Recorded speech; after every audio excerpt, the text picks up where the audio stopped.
We've got a number of speakers. We're going to start out with Jack Lambert, who has written 18 books on Pearl Harbor. We then have Tom Kimmel, the grandson of Admiral Kimmel, talking about the Kimmel issues at Pearl Harbor.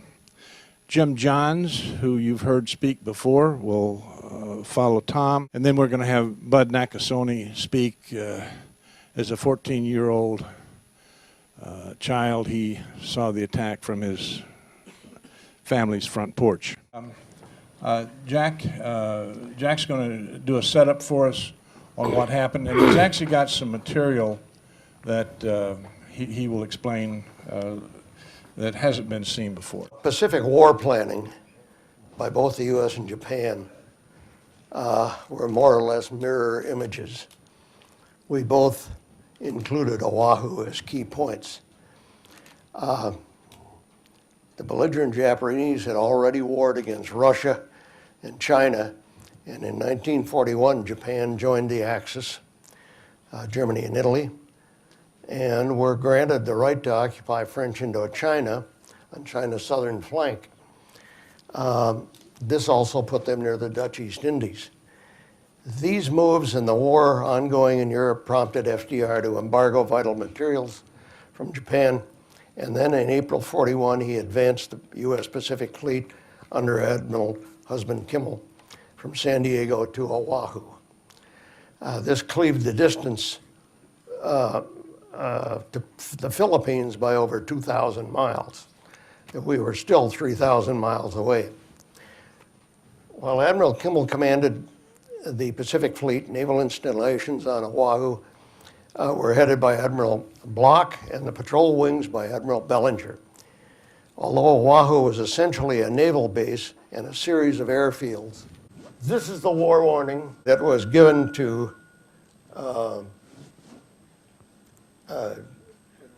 Short and Kimmel by Washington. Admiral Short was in charge, or General Short of the Army was in charge of the defense. As the defenses were built up, Short had 2 divisions of infantry, the 24th and 25th, plus supporting units, and an air force of some 140 fighters. Protective bunkers were built for 100 fighters on the perimeter of Wheeler. We were that certain that war was coming and an air attack was coming. Through the latter half of 41, Oahu was also supplied with a modern air warning service, 6 radar sites and a coordinating unit, the information center it was called, at Fort Shafter, where radar contacts would be reported and evaluated. Oahu's air defenses were tested in mock attacks 15 times in 1941, sometimes with the U.S. Navy acting as the aggressor. Some of the air warning service was built jointly by the Air Force and the Signal Corps and was operational by September 13 weeks before Pearl Harbor. But it was never fully manned because it needed representatives of all the aviation branches to help identify radar targets. A mere blob on the radar didn't tell us who was coming. There were AAF fighters, Army Air Force bombers, there was a Navy carrier aircraft, and there were Navy shore-based aircraft, the patrol squadrons. But despite pleading from the Air Warning Service, none of the other branches would cooperate. As simply as I can say it, it was like a state-of-the-art fire station without a crew. The liaison teams for the round-the-clock staffing just never showed up, despite pleading by various people. Even the bomber commander of the Army Air Forces wouldn't send people. He said he was too busy. That's what everybody said. On 27 November, Washington's war warning arrived as General Short and Admiral Kimmel were discussing reinforcement of the outposts of Wake and Midway. Additional warnings followed that. This should have ratcheted up the excitement about the situation. As a consequence of the warning, Short had fighters removed from their protective bunkers because the warning emphasized sabotage. Why? No one knows. There had never been sabotage by the Japanese population of Hawaii. But the Air Warning Service was told to operate with a skeleton crew by General Short from 4 to 7 a.m. That weekend in December, everybody else was told to take the weekend off. It was extraordinary. Pilots who had been standing by their fighter planes were told to take the weekend off. The fighter planes were lined up on the ramp. And on Saturday, there was a review, just like the infantry or the cavalry would conduct. And the airplanes were left out there in the open, wingtip to wingtip by squadron. Now, the Air Warning Service also sought, a side issue, but they also sought to control the anti-aircraft of both the Army and the Navy. Admiral Block, who commanded Navy shore installations, refused, saying whatever came over, the Navy would shoot it down. Those are his words. Along with several Japanese attackers, the 10 Navy aircraft from the Enterprise were shot down over Pearl Harbor. And several B-17s were fired on and damaged as they came in. If you can imagine B-17s being shot at. They arrived from California in the midst of the conflict, pure coincidence. This is a chart showing the approach and the departure of the Japanese strike force and their aircraft as they approached. I think they went around the other side of Oahu. This is Oahu, major airfields, just running from east to west. It was Hickam, near Pearl Harbor, Ila in the southwest corner, Bellows Field on the far eastern corner, Kaneohe up to the east. Wheeler Field was just north of Pearl Harbor. And there was a training airfield up at Haleiwa on the north coast. The radar sites, 6 of them, were positioned mostly on the heights of the Waianae Range and the Koolau Range. The one at the far northern tip of the Koolau was on a mountain called Opana. That was the radar unit that picked up the Japanese, not only the Japanese strike force, but earlier than that, they caught the 2 and didn't know what they had. They caught the Japanese observation float planes that were coming in to survey the area. They were 2 float planes catapulted from Japanese cruisers, the Tone and the Chikuma. One of them went off to Lahaina to check that area out where there were training going on. And the other one came down the groin of Oahu, checked over Pearl Harbor, and went back. The little markers there south of Oahu are likely PBYs that were patrolling the entrance to Oahu. There were 3 or 4 of them out there working with the ward, and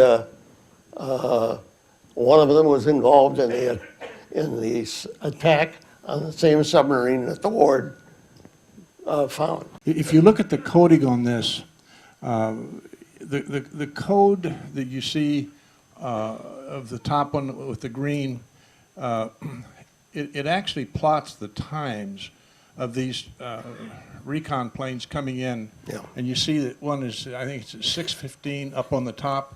And so the dots that are colored of the detection spots match the radar detection centers. And the second one is Opana, the one that Jack had mentioned earlier, up at the north end of the island. And so, although Dick Thill is not here this evening, this starts detections at 6:15 from Opana, and the ward started detecting or started tracking at about 6:30. 6:30, I think it was, about an hour, or 6:45. It's extraordinary how closely they were. But it was a orchestrated Yeah. attack. Okay. Okay, great, Jack. Thank you. Our next speaker is Tom Kim. Tom is the grandson of Admiral Husband Kimmel, sink pack at Pearl Harbor. And as I've gotten to know Tom, there's a great family history here that we probably can't talk about as a part of the presentation. But he had 3 sons. One was lost in a submarine at the start of the war, or during the war. And it has been a Naval Academy family tradition. What I hope to do today is to make it clear, make no mistake, that I want to fix responsibility, true responsibility for the success of the Pearl Harbor attack. My 35 years of government service has made it clear to me that this exercise that I'm about to engage you in is necessary. Please bear with me. Consider this, if you would. Don Patton is responsible for having me here today in the same sense that Admiral Kimmel and General Short were responsible for their duties in Hawaii, in the sense that Don had to properly respond to information that he had in getting me here today. Now, what does that tell us? Well, my 35 years of government service tells me that it doesn't tell us much.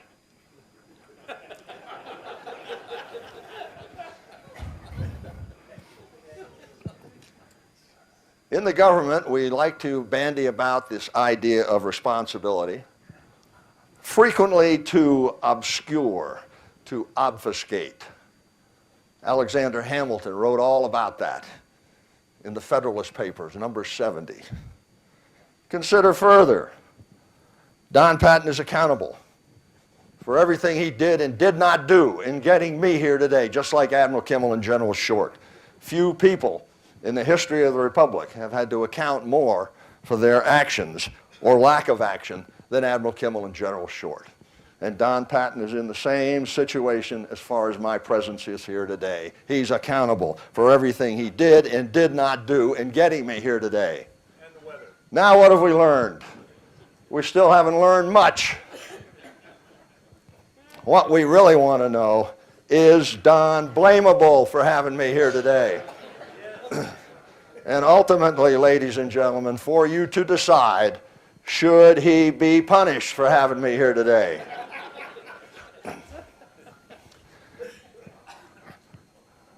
This term blamable is terribly important. That's what we're really after. Of course, Admiral Kimmel was responsible and accountable for everything that happened in Hawaii. The question is he blamable? Should he be punished? In 1948, the official naval historian appointed by both Presidents Roosevelt and President Truman to write the official history of the United States Navy, and I'm talking about Samuel Eliot Morison. Samuel Eliot Morison went about his task and wrote a multi-volume work at the direction of the President of the United States about official naval operations in World War II. The third volume was The Rising Sun in the Pacific. He wrote it in 1948. He was very unkind and unsympathetic to Admiral Kimmel. But in 1961, he underwent an investigative epiphany. and completely changed his mind. In a letter to the head of the Naval Academy Alumni Association, Admiral Shafroth, and also in an article in the Saturday Evening Post,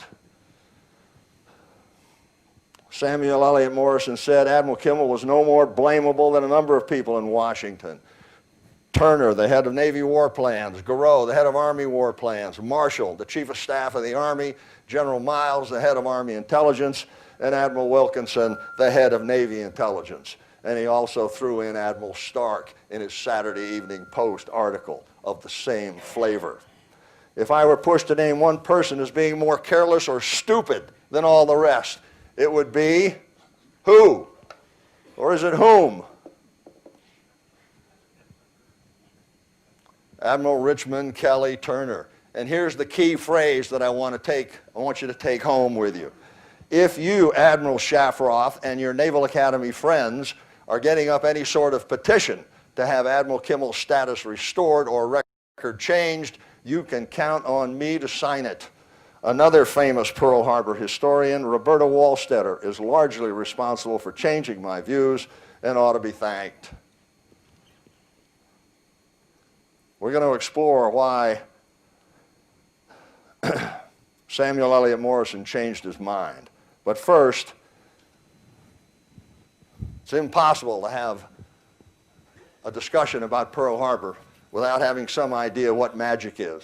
It was a word coined, dreamed up by the then head of the Office of Naval Intelligence to include and referring to any decrypted Japanese code message, or at least says Roberta Wallstetter. I can't begin to tell you how many times I have sat and listened to people say, the Japanese, that magic provided no indications of the Pearl Harbor attack because the diplomats were not aware of what was going on in the military. Magic involved all of the decoded material. And it certainly involved, at the very least, the Purple Code, which was a specialized diplomatic code, and a lesser code called J-19 and PAK-2, which involved dramatic amounts of military information. And indeed, the spies used the J-19 code because at Hawaii, there was no purple machine for the Japanese. So all the spies in Japan had to use J-19. And as a consequence, magic in its generic form provided indications of the time, place, reason, and deceit plan to cover the Pearl Harbor attack. What's really interesting about that, and we've only found out about this in the recent past, is that the man President Roosevelt designated to be the head of internal security for the United States, J. Edgar Hoover, he did not receive magic information, even though the primary enemy at the time for subversion in the United States was, of course, the Japanese, because that's what we were working on. Not only did J. Edgar Hoover not receive this information, but the head of the organization designated by the President of the United States as responsible for external security, and I'm talking about Wild Bill Donovan, the coordinator of information, the precursor of the Office of Strategic Services, and of course, the CIA. He didn't have magic. But what have we very recently learned? That there is very good reason to believe that the Soviets actually had access to their own magic and had broken several codes. I have firsthand information on this because we got it from two almost unimpeachable sources. One of them was Vasily Matroikin. I can't verify Vasily Matroikin's information coming out of the KGB. He was an archivist. He came out in the 1990s with armloads full of KGB materials that he had smuggled out of Russia. It was a treasure trove of information. Some of that information was directly sent to me in my duties in the FBI at the time. This part of Matroikin's information I can verify. And that part concerned the identification of an NSA spy who had spied in the 1960s. NSA in Maryland. We, the FBI, agents, my predecessors, had labored in the 1960s trying to figure out why the Soviets had illegals coming through Minersville, Pennsylvania. Because there's nothing in Minersville, Pennsylvania. And yet the Soviets were sending illegals into Minersville, Pennsylvania. A remarkable occurrence, and we couldn't figure out why. I don't even join the FBI until 1973, but the case is wide open when I get there. In the 1990s, we find out why the Soviets had sent illegals in the 1960s to Minersville, Pennsylvania, because Vasily Matroikin identified for us by name the name of the spy. It was Robert Lipka. You might remember the case. Through some remarkable work by some Philadelphia FBI agents, we were able to make the case in court against Robert Lipka. He had been stealing NSA blind for years, and the illegals were coming by Minersville to pick up the material. Maybe I spent too long on that, but this is the same fellow that gave us indications that Stalin had access to magic, and it contributed to his decision to send divisions away from the front to confront the Germans instead of leaving them there worried about the Japanese in the backside. We also have the remarkable diary in 2005 from the head of MI5's counterintelligence section, Guy Liddell.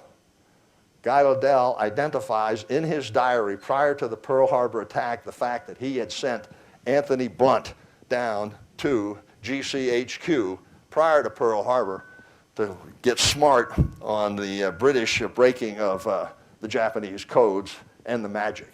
Well, Anthony Blunt is a famous Cambridge spy, so it doesn't take much imagination to assume that he was passing that information on to the Soviets.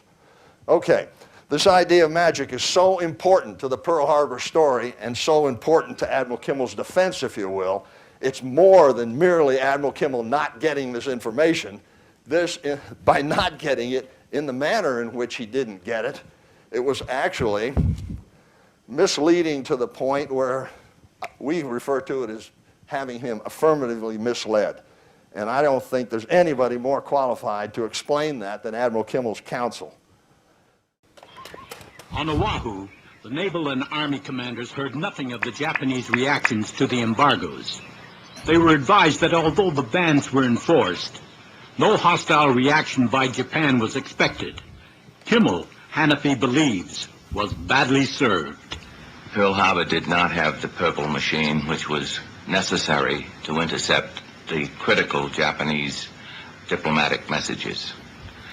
As a consequence, Kimmel was dependent upon Washington to get him that type of intelligence. From time to time, he received messages indicating that he was getting some of the intercepts. He expected that he would get all of that type of information which affected his disposition. He had specifically asked for intelligence information that bore upon his problem of defense of the fleet and the base, and he'd been assured he was going to get it. So the absence of the machine and the sporadic intercepts which he got lulled him into a false security in the belief he was getting the intelligence which he needed, and he wasn't. Probably be a good idea to have the old man explain it himself. We needed one thing, which our own resources could not make available to us. That vital need was the information available in Washington from the intercepted dispatches, which told when and where Japan would probably strike. I did not get this information. I come to you as an FBI investigator. Let's investigate the attack. If you were going to investigate what happened after the proceedings, what would you do first? Well, how about get the Chief of Naval Operations on the stand, put him under oath, and ask him, who told you, Chief of Naval Operations Stark, that Admiral Kimmel had the ability to decode magic out in Hawaii? Well, Admiral Stark was asked that question, and he immediately coughed up his Chief of Naval War Plans, Admiral Turner. So the next step is to get Admiral Turner on the stand, and that's what we did. The Joint Congressional Committee, asked by Congressman Murphy, asked Admiral Turner, did you, Admiral Turner, ever tell Admiral Stark that Admiral Kimmel was getting that information, that magic information? Admiral Turner, being an honorable man, said, yes, sir, on 3 occasions.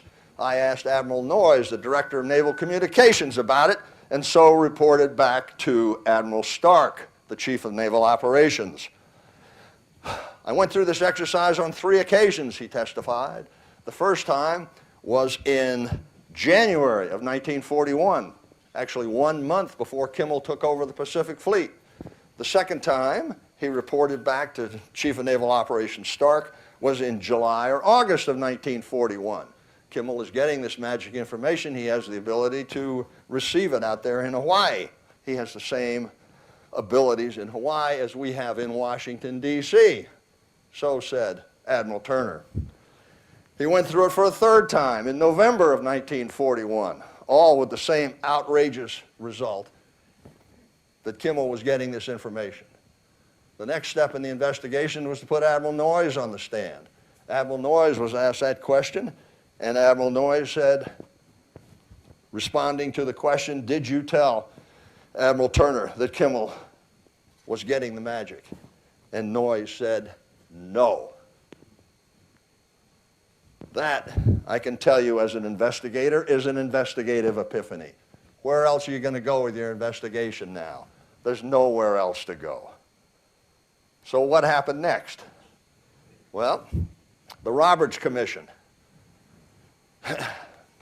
in sewing circle fashion in Washington, D.C., talked to the High Command in Washington, D.C.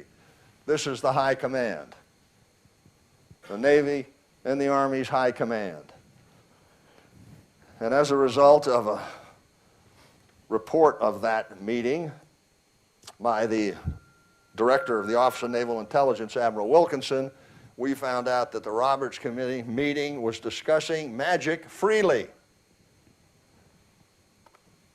But it gets much worse. Admiral Wilkinson said, Admiral Hart, the commander of the Asiatic Fleet in the Philippines, and Admiral Kimmel, the commander of the Pacific Fleet in Hawaii, had available to them the same magic information as we did here in Washington, D.C.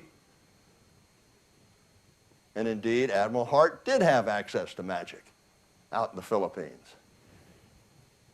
But then he went one step further and he said, even though Admiral Hart in the Philippines and Admiral Kimmel in Hawaii had access to this magic, nevertheless, warning dispatches had been sent out as though it was an unnecessary redundancy, as though the warning message should be read in the light of all the magic messages that Kimmel had, so said Wilkinson. Admiral Stanley, a former Chief of Naval Operations, repudiated the findings of the Roberts Commission and styled Chairman Roberts' performance as chairman of the Roberts Commission as crooked as a snake. I'm going to discuss that in a little bit. But first, I want to change gears just slightly.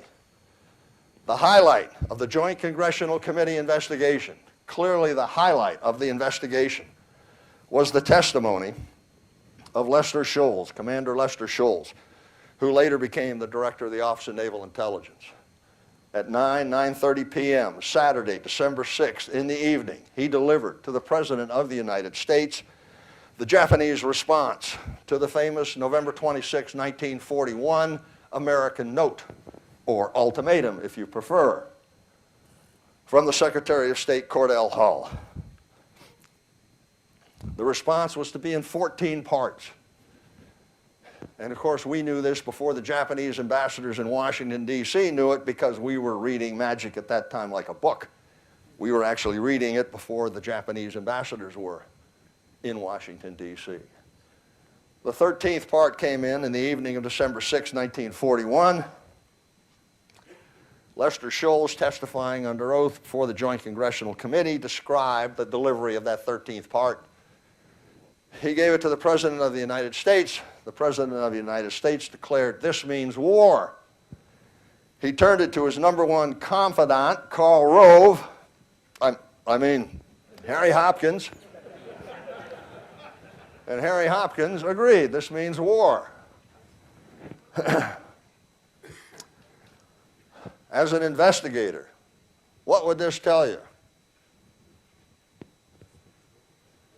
The commander-in-chief has just received a secret communication from the enemy, declares this means war. What would he be doing? What would be the logical thing for him to do? What would be his duty to do? To notify the head of his army and the head of his navy as soon as possible. Well, that became the investigative focus for the remainder of all of the Pearl Harbor investigations. Let's see how that went.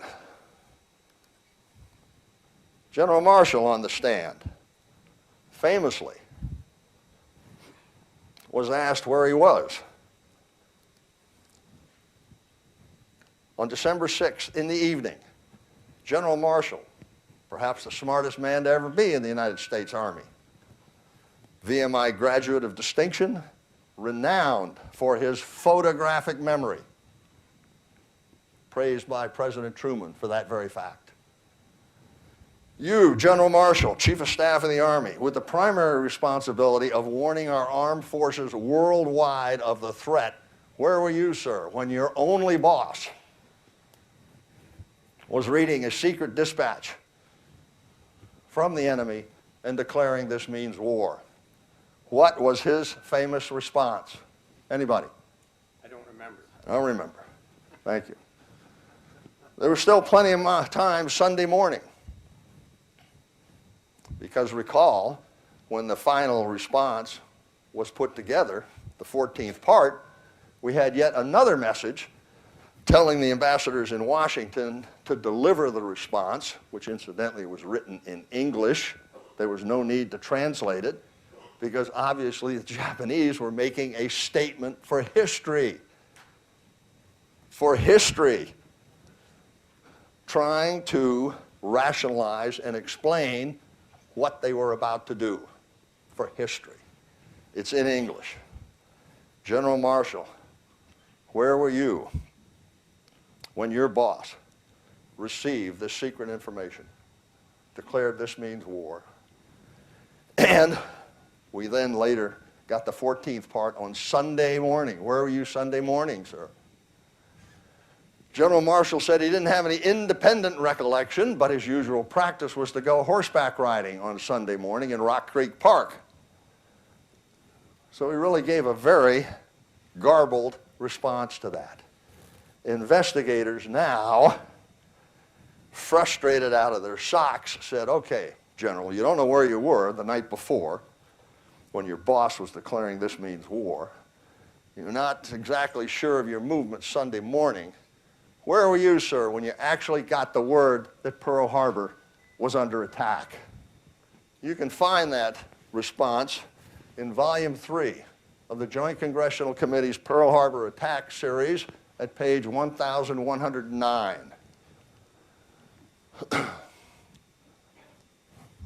What did Churchill say when he was asked the question, where were you when you got the word that Pearl Harbor was under attack?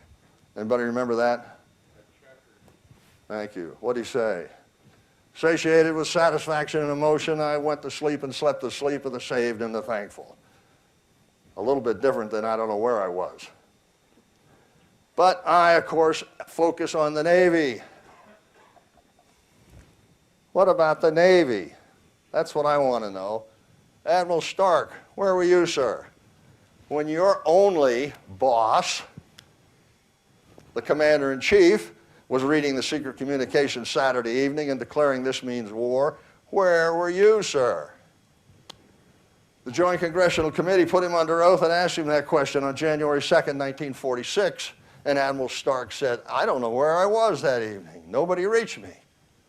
The next day, further questioning by the Joint Congressional Committee, they asked him the same question. They got the same response. I don't recall where I was. The Joint Congressional Committee closed. They shut down their operations. And they shut down their operations on May 23rd, 1946. And then a week later, Admiral Stark's flag lieutenant, Captain Crick, went to see Admiral Stark and said, Admiral, don't you remember where you were, sir, Saturday evening? You were with me, sir. You were with me and our wives. We went to the National Theater. We saw the student prince. After the show, we retired to your quarters. You excused yourself to take a telephone call in the bedroom. When you came back out, you told us the President of the United States was on the phone and you were discussing the critical situation in the Pacific. Don't you remember that, sir? Admiral Stark, now obviously between the devil and the deep blue sea, went back to the chairman of the Joint Congressional Committee, put him between a rock and a hard place, and they reconvened the Joint Congressional Committee. We've got a little bit of a loose end here that we've got to do something with now. And you see what happened. Crick puts his story in front of the Joint Congressional Committee under oath, and they put Stark back on the stand, and Stark says he still does not recall where he was. The chairman of the Joint Congressional Committee said, could you, Admiral Stark, have been with General Marshall, since he can't remember either? And Stark actually replies and said, I think we had no such conspiracy at that time, sir. Famously, Chief of Naval Operations, Admiral King, who took over for Stark when Stark was fired effectively, although Stark was given another job, a 4-star job in the UK, and served admirably. Admiral King, I've never been able to understand how or why FDR could fire Admiral Stark without doing the same to General Marshall. In my opinion, one could not possibly be more suspect than the other. Recently, the former director of the Office of Naval Intelligence, Tom Brooks, wrote this for the Naval Institute of Proceedings. Kimmel's superiors committed perjury, suborned perjury, destroyed evidence, and intimidated witnesses. Testimony during the 9 investigations presents a sordid picture of Washington officials covering themselves at the expense of the 2 Pearl Harbor commanders. Kimmel and Short's seniors in Washington shared culpability and acted in a disgraceful fashion in their attempt to deflect all the blame. For this reason alone, a compelling case can be made to restore Kimmel and Short to their pre-war ranks. Time to shift focus again. There is a story within the Pearl Harbor story. This is part of the story. That's my dad, Naval Academy 1936. That's Admiral Kimmel. This is my dad's older brother, Manning. And this is my great-grandfather, class of 57. That would be 1857. As I'm sure you've already figured out, perilously close to the Civil War. And indeed, my great-grandfather fought the First Battle of Manassas, or Bull Run if you prefer, for the United States Army. But he was from Kentucky. After the battle, he went back to Kentucky and considered his options. And he opted to fight the rest of the war for the Confederate States Army. And fight he did. He fought at Vicksburg, Holly Springs, Corinth, Pea Ridge, Magruder's Raiders, and a host of other lesser engagements, and miraculously survived the war. Or we would not be having this conversation this evening.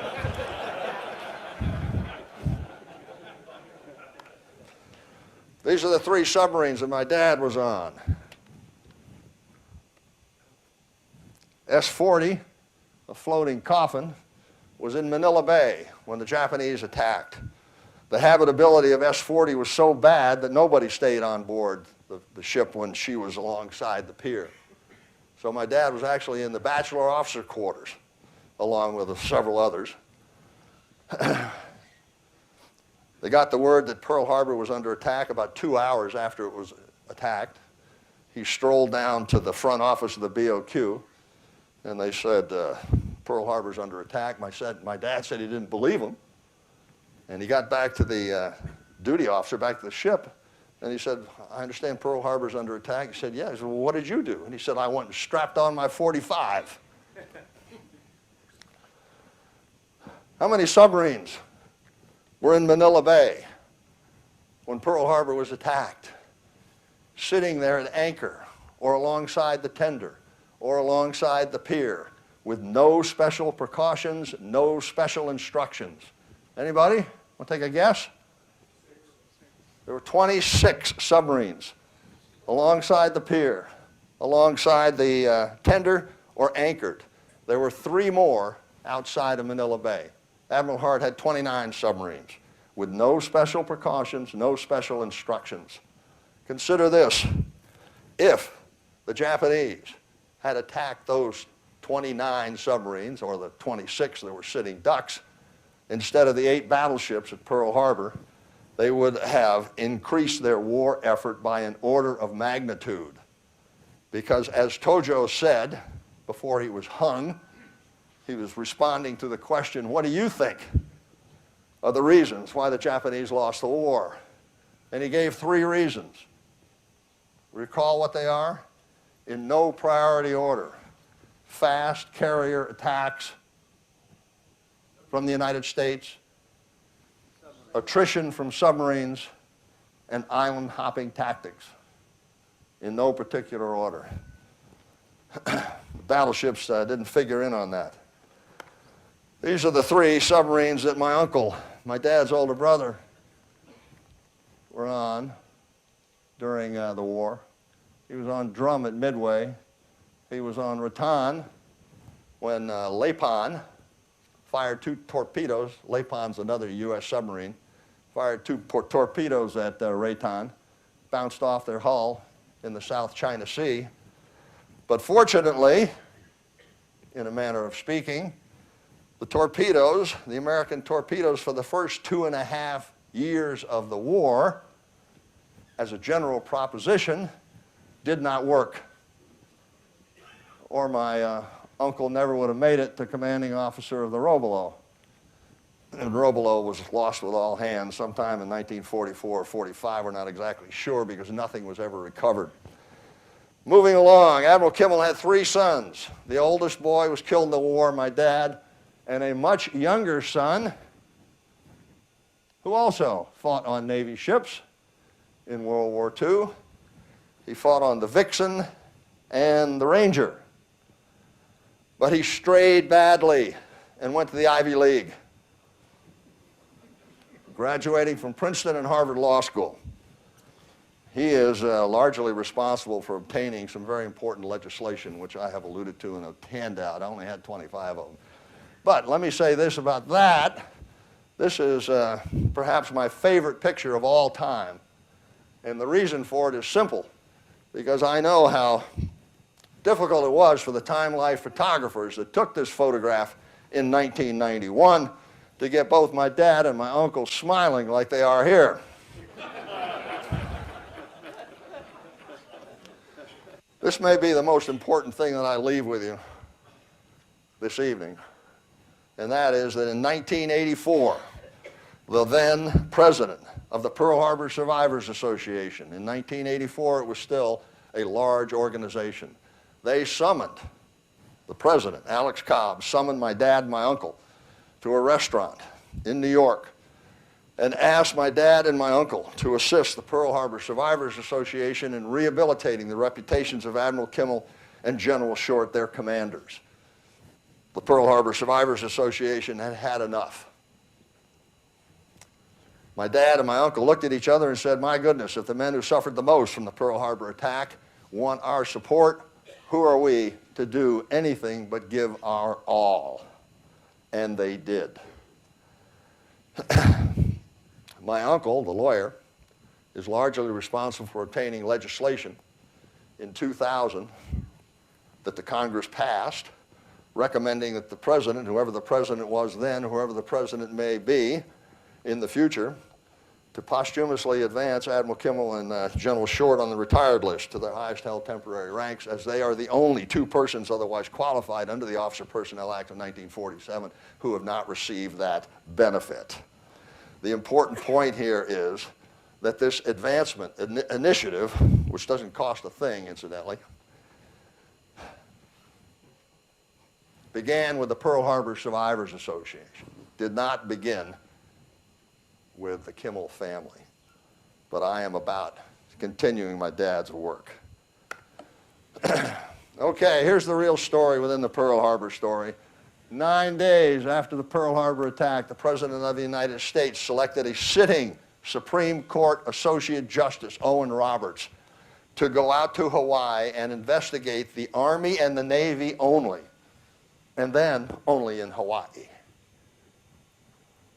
10 days after the Pearl Harbor attack, Admiral Kimmel and General Short were fired and replaced. 11 days after the Pearl Harbor attack, Associate Justice Roberts began his deliberations. He investigated for a grand total of 36 days. 47 days after the Pearl Harbor attack, he filed a report. Sent it to the President of the United States, who demanded to see it before it was released.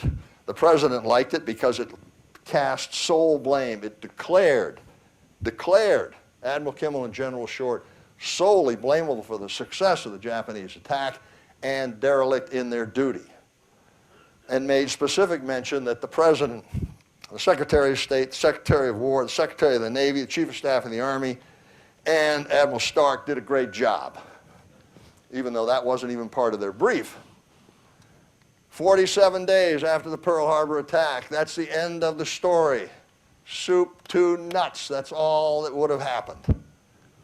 But for this remarkable whistleblower, the head of Op 20G, Captain Lawrence Safford, the revered father of naval communications intelligence, the #1 man, secretly went to see my grandfather living in Bronxville, New York, in disgrace, a beaten, despondent man.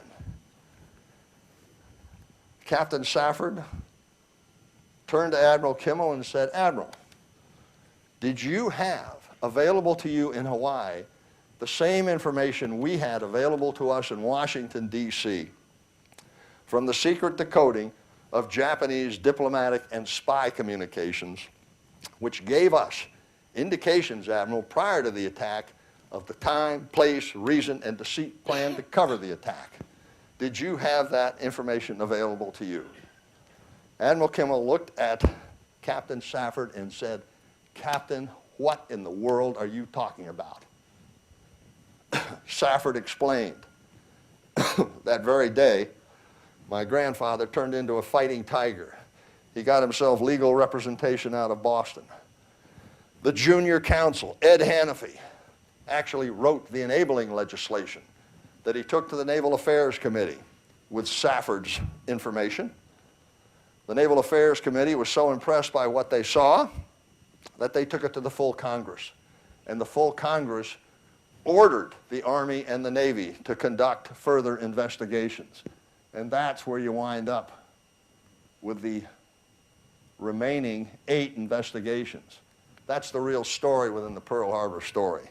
8 of these investigations were caused to occur directly as a result of efforts by Admiral Kimmel, and the last one by his 2 surviving sons, in which for the first time 54 years later, we got an admission from the government that Kimmel and Short were not solely responsible. That took 54 years.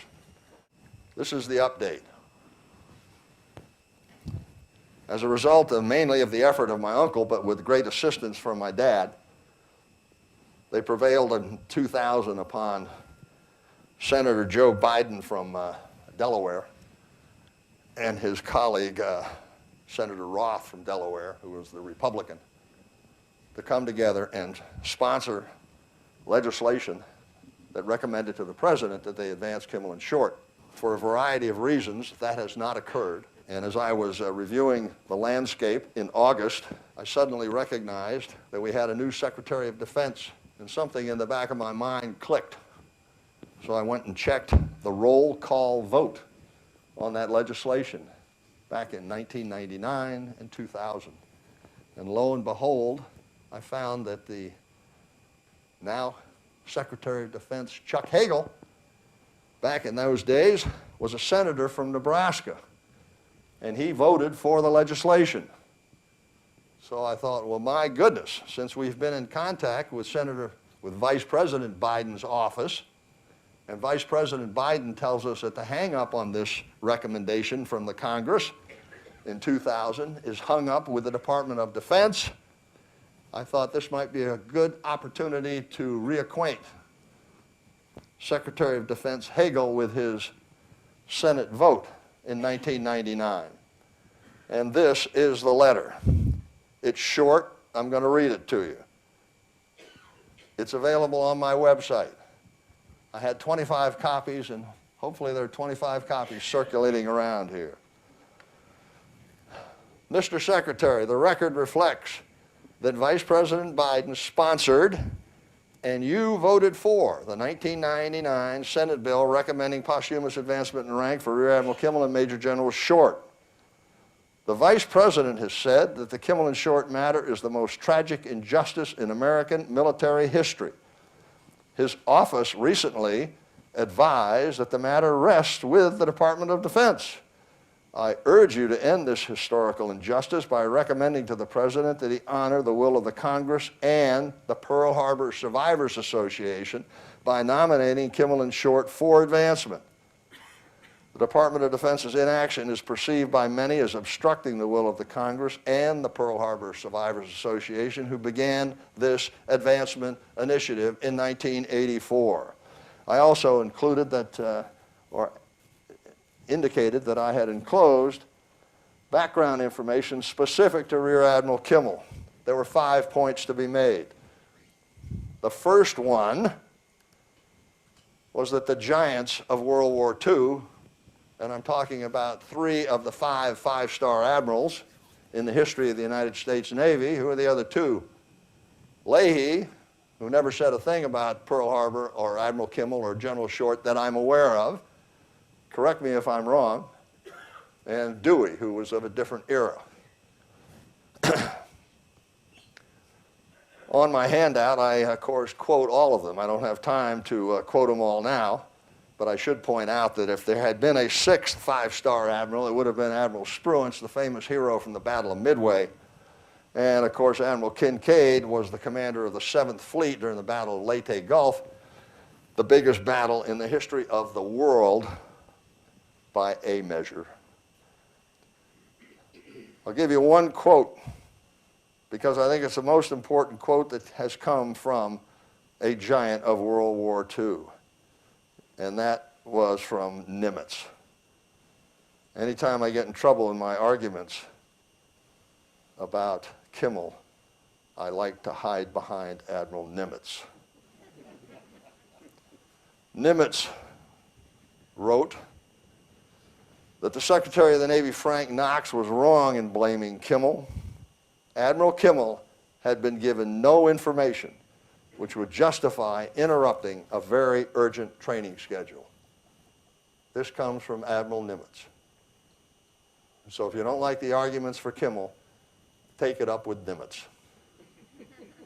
Next we get to the 4-star admirals that the then Secretary of Defense Dick Cheney wanted us to appeal to. My dad, who knew a lot of them, contacted them and asked for endorsements, and boy did he get them.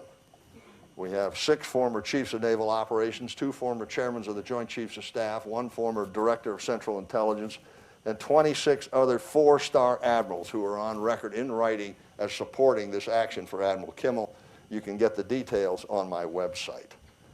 The third item that I tried to make the Secretary Hagel cognizant of, that the only tribunal of the 10 tribunals, 9 of which were active when Admiral Kimmel was alive, Admiral Kimmel deceased in 1968, 9 of these tribunals occurred during his lifetime, and only 1 accorded him the opportunity to defend himself. And by defend himself, I mean the opportunity to call and to cross-examine witnesses. At the Dorn Tribunal, the 10th one, we actually had the Chief Counsel of the Navy, Steve Honickman, offer in front of Senator Thurman, the Secretary of the Navy, and the acting Secretary of Defense, Deputy John Deutsch. He actually said that Kimmel should not be advanced because he had his opportunity before the Joint Congressional Committee to call and to cross-examine witnesses, which is just flat wrong. The only tribunal that accorded him that opportunity was the Naval Court of Inquiry.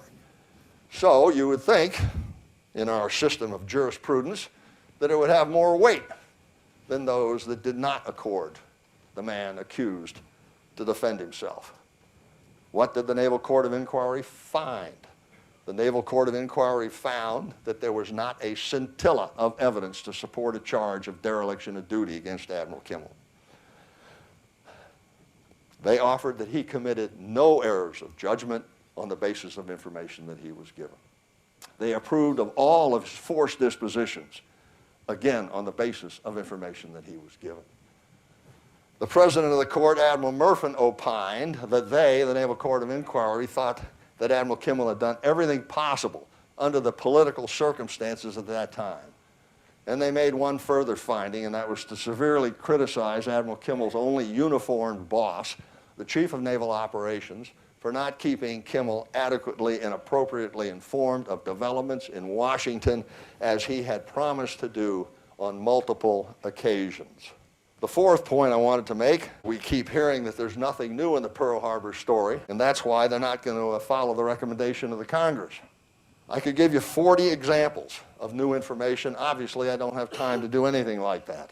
So I'll give you 2. The first one, which occurred long after the Dorn report in 1995, was the product of research by Professor Michael Gannon from the University of Florida, a real gentleman and a scholar, and has the best book on Pearl Harbor that I am aware of, Pearl Harbor Betrayed. If you can't get it, send me an email. I can help you out with this. Professor Gannon found out that the key question in Hawaii was, were the battleships safe from aerial torpedo attack? Admiral Kimmel in Hawaii and the Office of Naval Intelligence and the Turner's Office of War Plans went up and down the flagpole on this issue many times.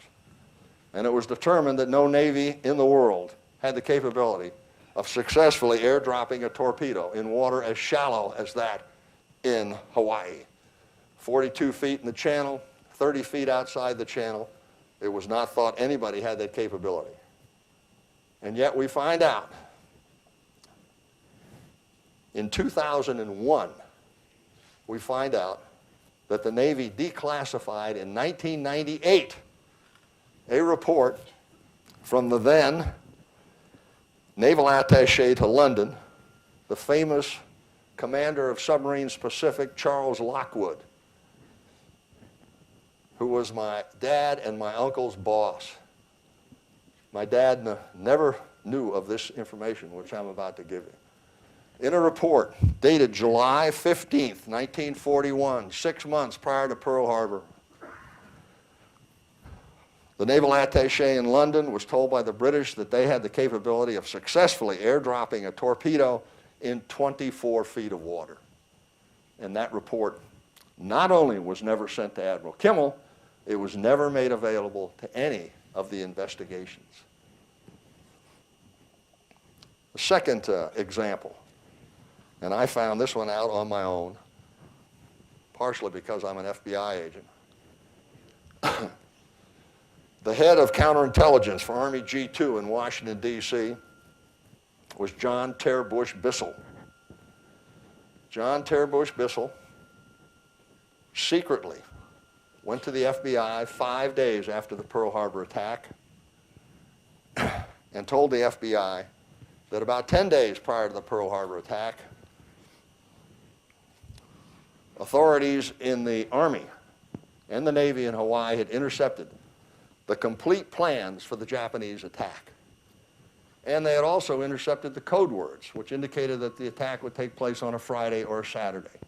But they couldn't break the code. So they sent it to the Army Code Breaking Center in Washington, and they broke the code, the Army did, and sent the information back to Hawaii. Well, J. Edgar Hoover knew he had a hot potato, to say the least. If that information were true, that the complete plans for the Pearl Harbor attack were decoded by the Army in D.C. and sent back to Hawaii, not only should Admiral Kimmel have been fired and replaced, he should have been shot. So, what did Hoover do with the information? He immediately sent it to the President of the United States. The next day, he put it in writing to the President of the United States, and we have the letter.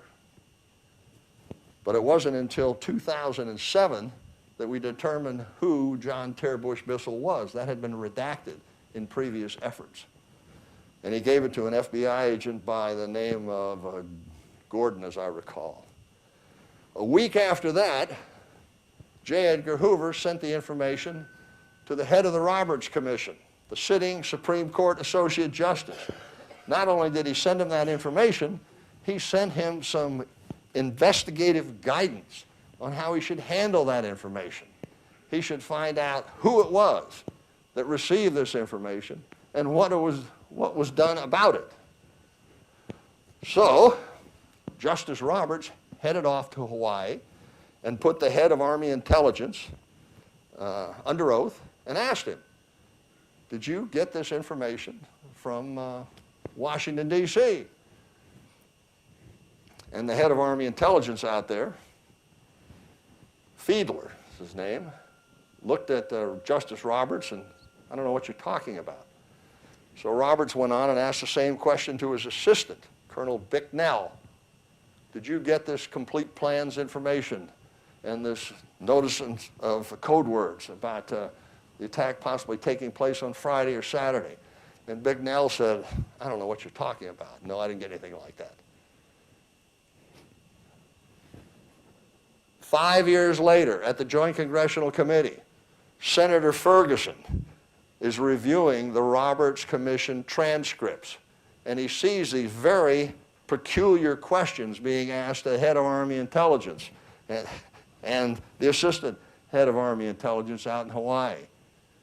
And he asks Justice Roberts, who's now a witness under oath, what were you talking about with those questions? Mr. Roberts, what were you talking about? And his answer was, I don't recall. Where did you get this information? They went through this exercise 3 times. Where did you get this information to ask the question? I don't recall, thrice. He got it in writing from the FBI, from the director of the FBI. He got it in writing. And of course, we didn't know that until mid-2000. Okay, this is the last one you'll be delighted to know. The last point I wanted to make is the relief that we are requesting is modest. We're not asking for any money. We're not asking for an apology. All we're asking is to be treated the same way every other general and flag officer was treated in World War II. Admiral Kimmel and General Short are the only 2 qualified officers under the Officer Personnel Act that were not given the benefit of the act. The Dorn report did help us out in this one respect. They researched the file and reported that there is no reason given in the file why Kimmel and Short were denied this benefit. But then Dorn also went on to say, in curious language, that it wouldn't be proper to award Kimmel and Short this, because you should only be awarded this benefit if you merit it? Well, of course, we researched that matter a little bit. And once again, Professor Gannon came to our assistance and pointed out from his research that we have Major General Friedendahl, is that what it was, at the Kasserine Pass, who was fired after losing 10,000 men, 6,000 Americans, to the Germans 2,000. We have Major General Lucas at Anzio, who was fired after disastrous performance. But clearly my favorite is General Henry Miller, Major General Henry Miller. He's part of the Army Air Corps staff of General Spaatz. He's out there at Claridge's restaurant. He has way too much to drink. He starts taking bets as to when D-Day is going to occur. Spaatz finds out about it, puts him under arrest. Eisenhower finds out about it, sends him back to the United States and busts him to a colonel. He also was given the benefit of that Officer Personnel Act of 1947, in spite of what Secretary Dorn has to say. But the final nail in the coffin was the information that we gave to the Dorn Committee when Admiral Kimmel was trying to support himself after Pearl Harbor. He was offered a job by the best builder of floating dry docks in the world, Admiral Harris of the Harris Engineering Company. Harris hired Kimmel to run the San Francisco office. Kimmel was on his way to do that. The Navy Department apparently found out about that, called up Harris and said, if you continue to employ Kimmel, you're going to lose the contracts. Kimmel found out about that.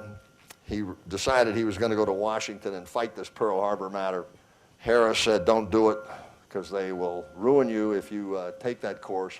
Kimmel said, well, I made up my mind, so I'm going to resign. I don't want to cause you any embarrassment. Admiral Harris refused to accept my grandfather's resignation and continued to pay him all through his trials and tribulations through the next 4 years. That information was given to the Dorn investigators, and they opted not to include it in their report. At this point in my talk, I start to get a little exercised, and I need to lighten up. And the best way that I've been able to lighten up in the past is to accept the counsel of the legendary football coach, Vince Lombardi. So I'm going to leave you with this comment. What the hell's going on out here? What's that? What the hell's going on out here? Historians now, this Pearl Harbor matter really is left in the hands of historians. Historians have helped us, and some historians have done immeasurable damage to us. And this little report that I'm about to give you is about 4 minutes long, and it'll demonstrate to you what hung us up for 6 years until we got this straightened out. Well, this seemed to be a devastating criticism of Admiral Kimmel. If he had such a clear warning in front of him that any attack would come from a specific sector, he should have done everything he could to guard that sector. But two things must be said about that. First, Admiral Kimmel believed, and Admiral Chester W. Nimitz, his replacement afterwards, similarly agreed with this, that any search worth its name must be 360 degrees in breadth.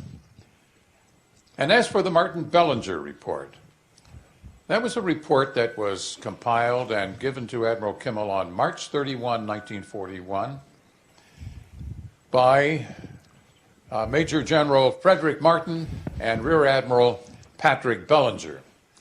Martin commanded the U.S. Army Air Corps on the island, and Patrick Bellinger was commander of all of the patrol aircraft. After I read that damning statement in the book by Gordon W. Prang and Donald M. Goldstein, I went to the library of the University of Florida and looked through the massive collection of documents that recount the Pearl Harbor hearings conducted from 1941 to 1945 in one form or another. And all of the collected documents that were used by the various hearing bodies are in that collection. And I found the Martin Bellinger report in 4 different places in that collection. And I read the first account I discovered avidly to find where this warning was given, and it was not there. There was nothing in the Martin Bellinger report about the northern sector being the most dangerous sector. There was nothing about any sector being more dangerous than any other. The word north does not even appear in the document, nor does any numerical or nautical equivalent. These people, Prang and Goldstein, had lied, and so baldly that I wondered why it hadn't been picked up in the years intervening between 1986 and the year 1999 when I discovered this. It was quite an extraordinary bit of misinformation that has, of course, led many people astray in understanding the whole Pearl Harbor story.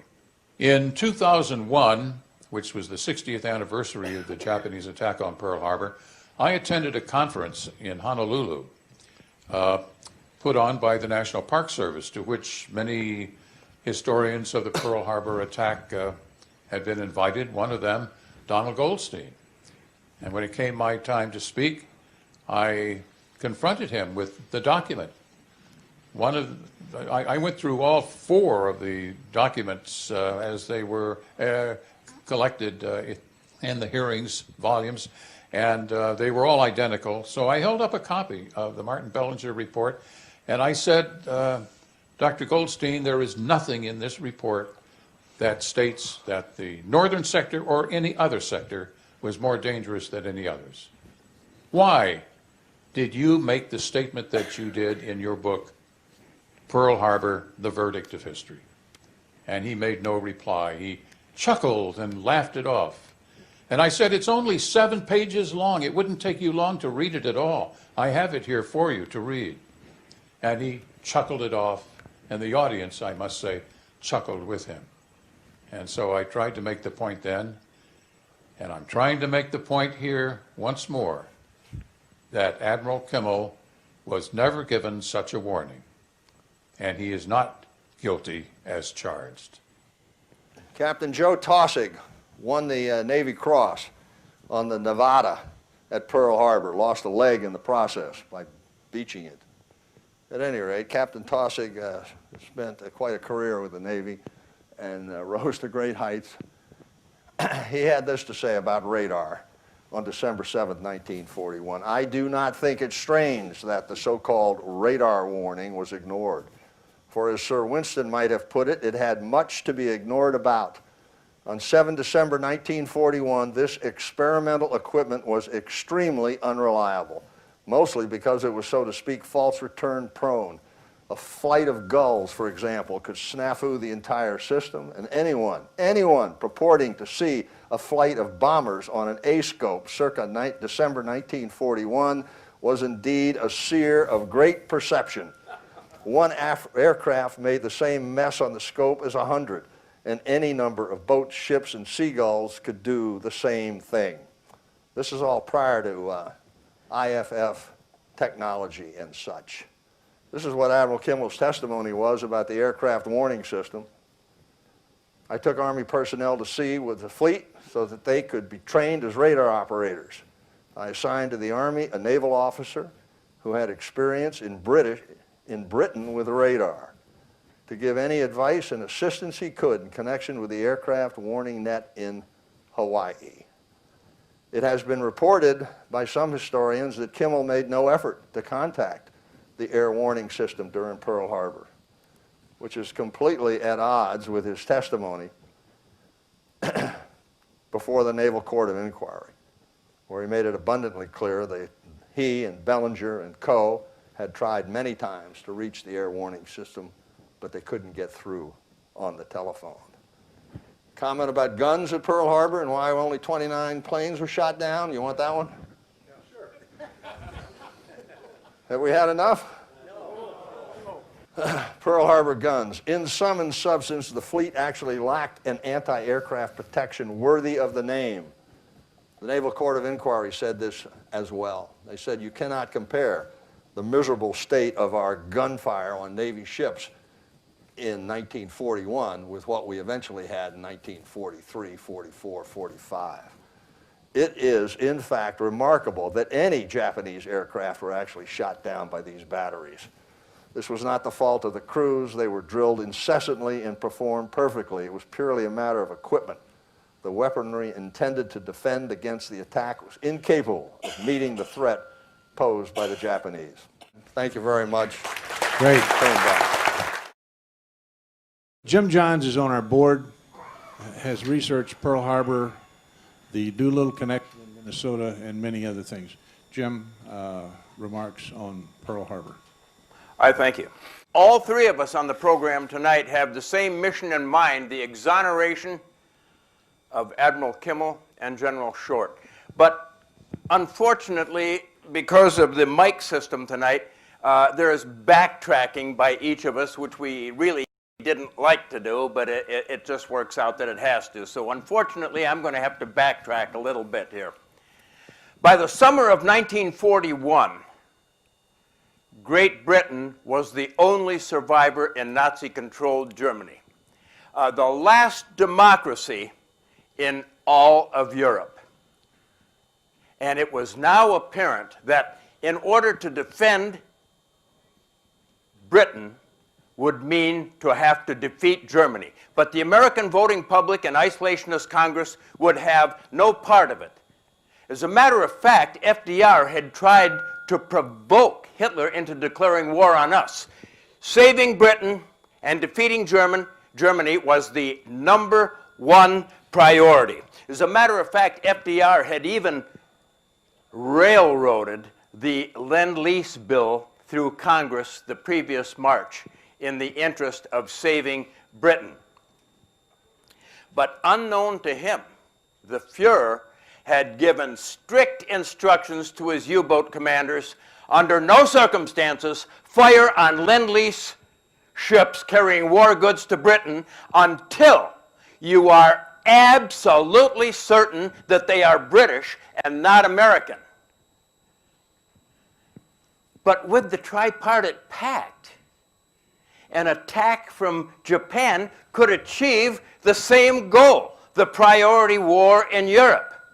And little did FDR know, but such an opportunity was about to drop into his lap.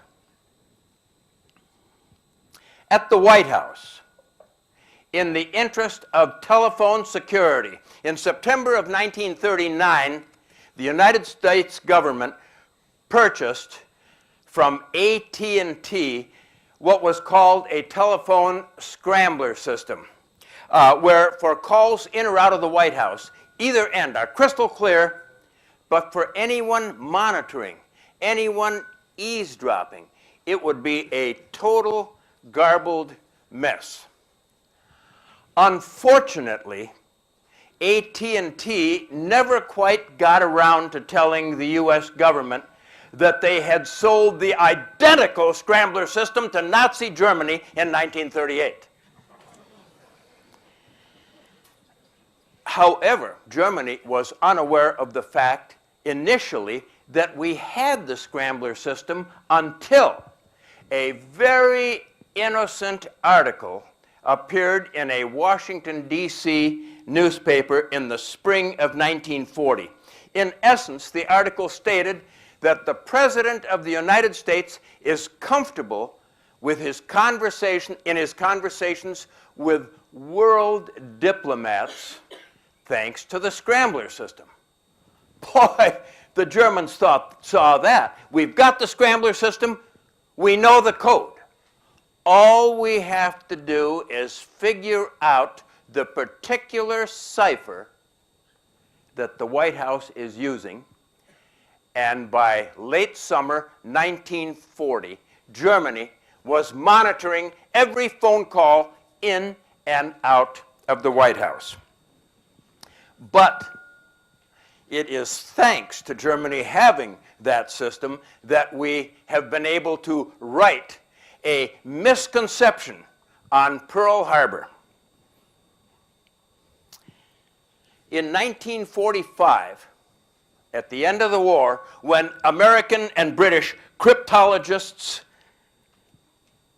code experts and such were poring over every bit of German intelligence, they came across a recording of a scrambler call to the White House. That call was made from Winston Churchill on the morning of 26 November 1941, 12 days before Pearl Harbor. It was an early morning call that actually got FDR out of bed.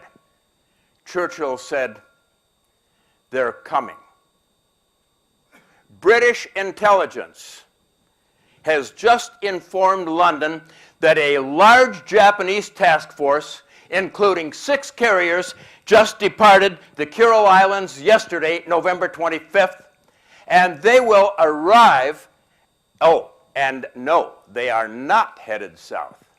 We were thinking in terms of Malaya, Singapore, and such. They are headed straight east toward you and will arrive at Pearl Harbor on Monday, December 8th. Now, that date really threw the two of them to start with, because even FDR knew that the ships were in port on weekends, but on Monday they go back to sea again. It never dawned on them initially that Monday, December 8th in Japan is Sunday, December 7th in Hawaii. Well, they finally resolved that. But upon hanging up, now with FDR having that information, things started moving in Washington. The first thing that happened was Admiral Nomura and Kurusu, the 2 Japanese ambassadors, who, by the way, knew absolutely nothing about a planned Japanese attack, but were only under orders initially to get the flow of oil going on back to Japan, and when that had failed, drag on negotiations pursuant to orders from Tokyo. When they arrived at the State Department that morning, November 26th, for their scheduled meeting with the Secretary of State, Cordell Hull, rather than the usual cordial greeting that they expected, they were handed, each of them, a copy of a 10-point note that had been authored by the President less than an hour before. The note was so drastic, so harsh, that all 3 immediately knew that for all practical purposes, negotiations with Japan have come to an end. The 10-point note demanded that Japan immediately get out of all occupied areas, that Japan stop the war in China, and that Japan, in the occupied areas, restore the original government and the original monetary systems. The Japanese ambassadors knew that this was a lost cause.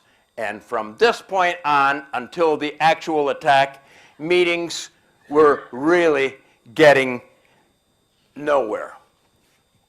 The next thing that happened that morning, November 26th, was that a message went to the 14th Naval District, not yet, the 14th Naval District in Hawaii to get the carriers out of port. And ideally, if it works out, take some of the faster ships with you, leaving behind, in essence, 8 old, slow World War I battleships tethered to Ford Island. Okay. The next thing that happened that morning, a message again went to the 14th Naval District, Hawaii, to clear all sea lanes from Hawaii west to the Orient or from the Orient east to Hawaii of commercial and military shipping. Clear the lanes and send everything south by way of the Torres Straits, which are the straits, would you believe, between New Guinea and Australia. Okay, for any disbelievers, here it is. The order went out on the 26th, but it was backdated.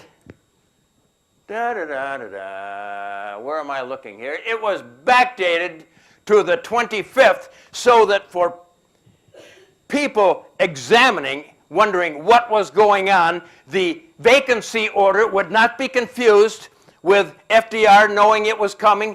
It would not be confused with the break-off of negotiations with the Japanese, and it would not be confused with the order to get the carriers out of port. But there it is. It went to the 14th Naval District, and the same order went to the 16th Naval District, which was San Francisco. This order even applied to ships going to the West Coast. And we fished this out of the National Archives. People have probably read about the vacancy, you've heard about it, but there it is. You are the first people probably to ever see the actual vacancy order. Ships had to go, coming or going to the Orient from Hawaii and the West Coast, had to go by way of the Torres Strait. There's Hawaii. There is the Philippines. There is Japan. Are you ready for this? Yeah. There is the Torres Strait. Ships going from there to there had to go by way of the Torres Strait, adding almost a week to travel time. American dependents in the Philippines that had been told by the American government, get out while you can, couldn't believe that the trip home was taking almost a week longer than the trip over there because they had to go by way of the Torres Strait. Now, Admiral Nagumo, leading the Japanese attack, had two choices. He could go from the Kuril Islands, which is up at the north end of Japan. He could go direct to Hawaii. Unfortunately, heavily traveled military and commercial sea lanes, or he could take a very indirect route, a northerly route to Hawaii.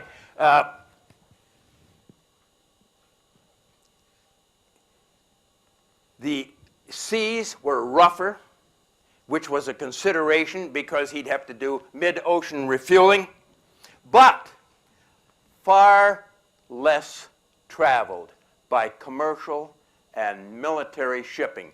He chose the northerly route because he didn't want to take a chance on being spotted and have to cancel the attack, or be spotted and lose his fleet to a waiting enemy. Little did he know that FDR had cleared the way for him. Okay, now,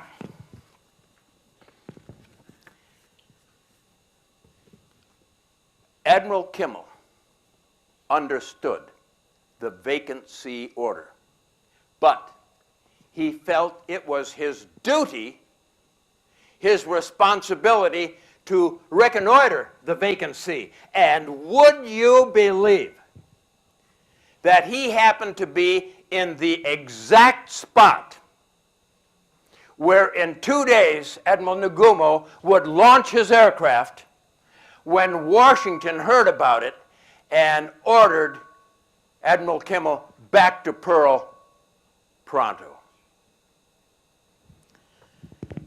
We've talked about the negotiations. I mean the investigations. I'm going to put you to sleep and talk to you about it a little more.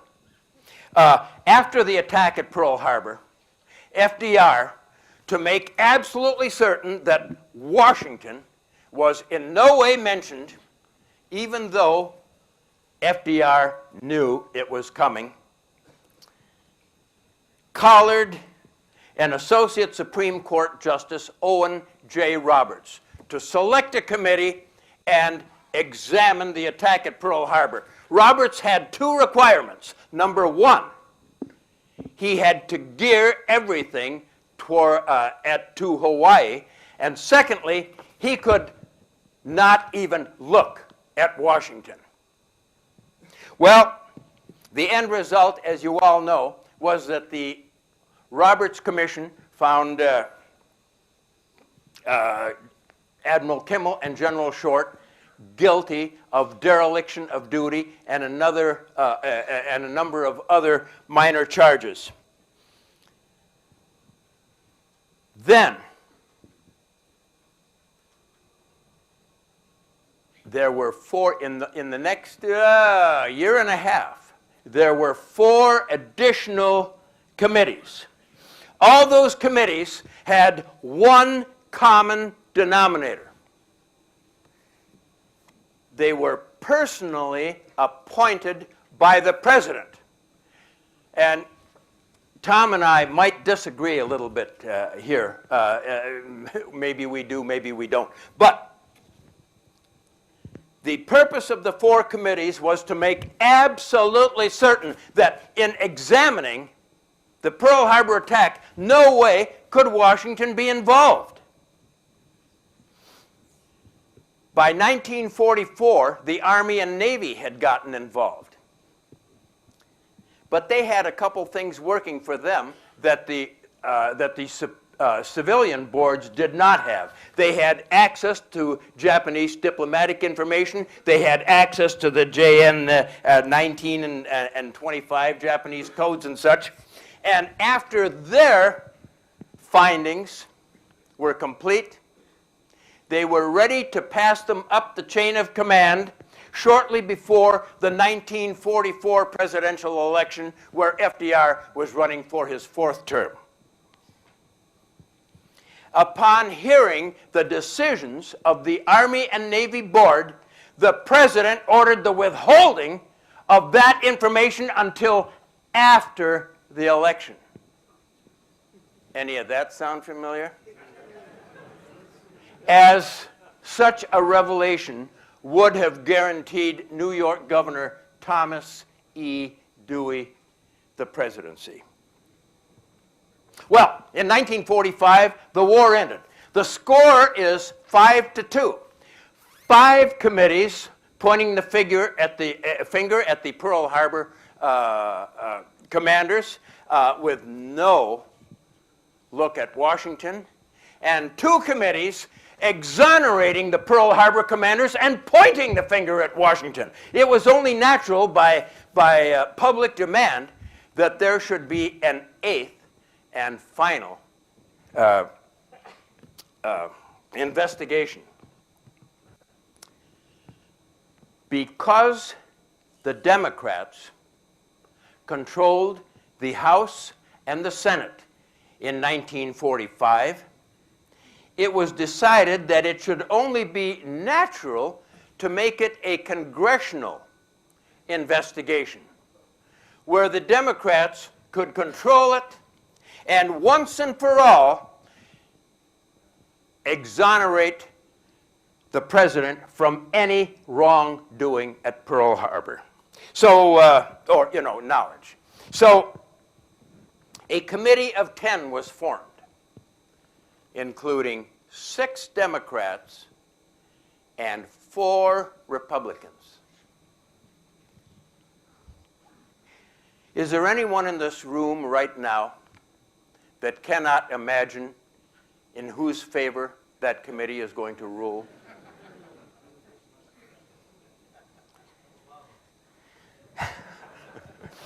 Principle in the investigations was the fact that during the war, only one man was in command, the president.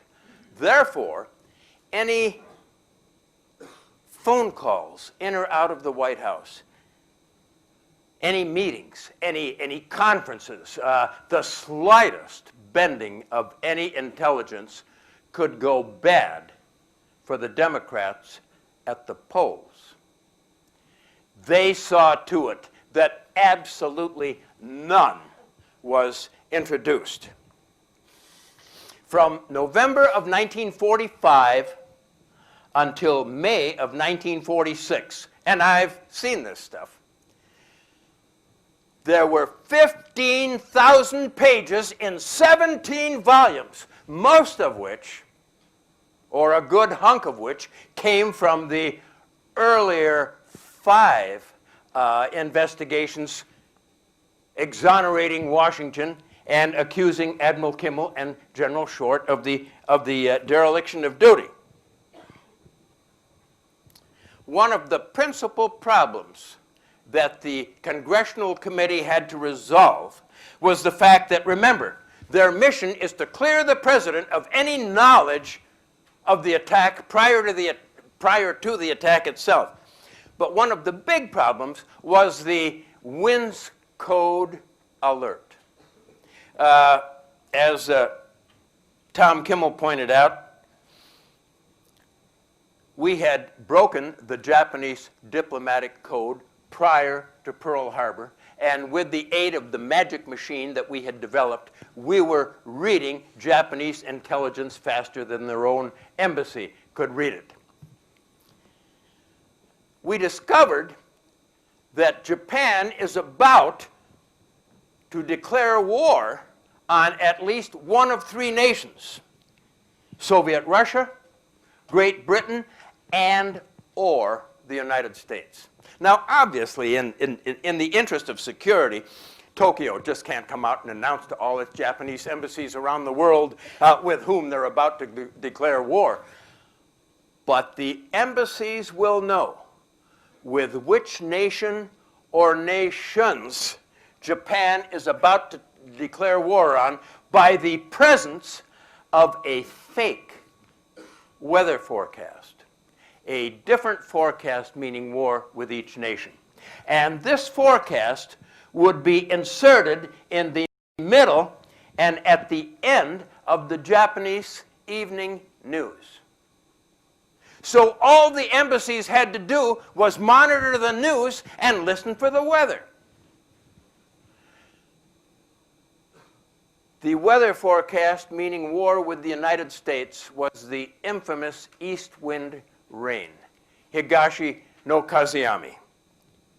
Commander Lawrence Safford, chief of the Navy OP-20G intelligence, as early as 28 November, informed the U.S. Navy Japanese listening stations to keep an ear out for the Higashi no Kazuyami. This was on as early as the 28th of November. It was Ralph T. Briggs on the night of Wednesday, December 3rd, 4 days before Pearl Harbor, that Briggs monitored, logged in, passed up the Navy chain of command, and informed Washington of the Japanese intention with war with the United States. But now it's 1945, and this Higashi no Kazuyami could be a liability for the Congressional Committee. Well, they thought they'd nip that in the bud, so the word went out.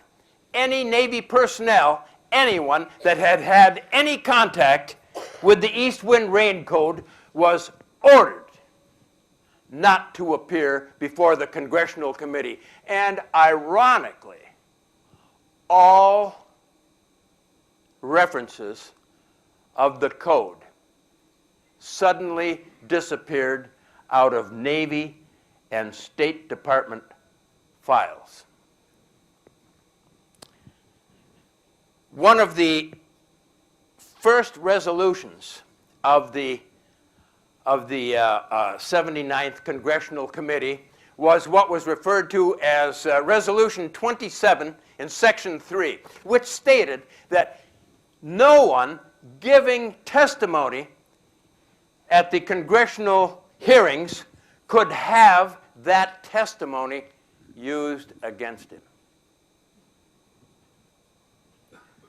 That rule was abused time after time after time. I'm sure most of you saw the movie Tora, Tora, Tora, which was probably, without stepping on any toes, one of the better pictures describing some of the events around Pearl Harbor. But the reason I mention it is that if you recall in the movie, Saturday night, December 6th, Commander Kramer on the Navy side and Colonel Bratton on the Army side are trying to deliver the first 13 of the 14-part declaration of war on the United States to Navy, Army, and State Department people who are authorized to read magic. But now, again, it's 1945.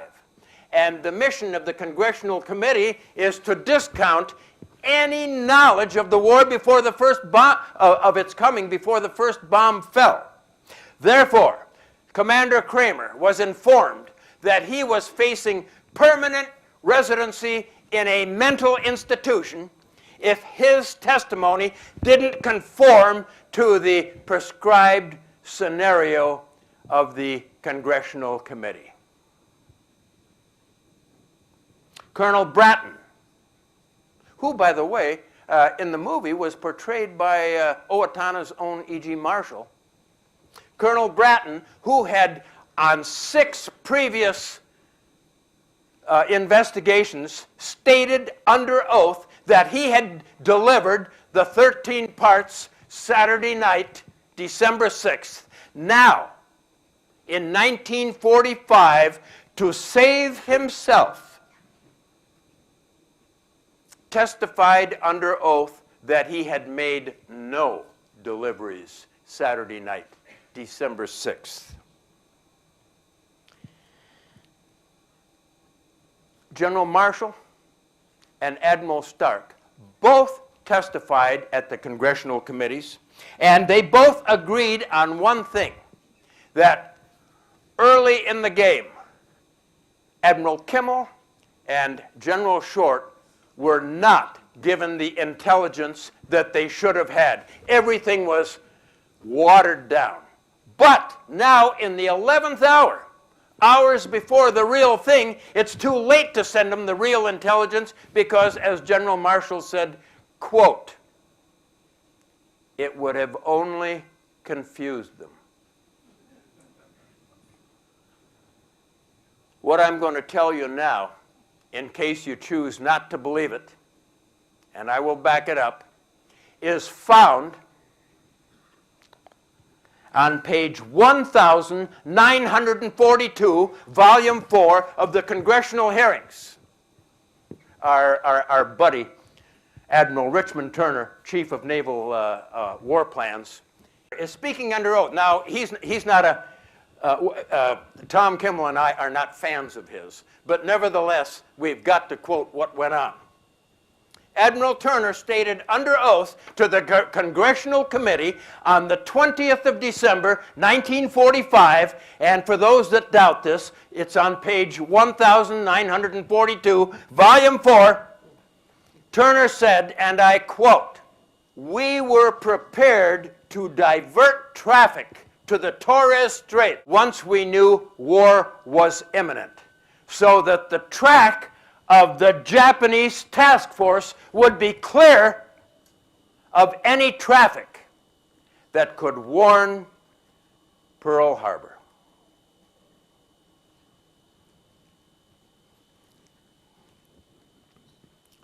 As an incidental, remember I mentioned the scrambler phone call from Churchill to FDR, where Churchill said, they're coming, they left yesterday? That recording still exists today in Great Britain, but it is under lock and key where the Congressional Committee was unable to get a hold of it. As an incidental, I have written a book about all this and much more with the invaluable aid and expertise of Marilyn Kursky sitting in the middle on the aisle there. But as you know, it's called 12 Days to Infamy, but as you know, it kind of goes against the grain. So it's going to be interesting to see who will publish it. I thank you. You've been very patient. Okay, Bud Nakasone,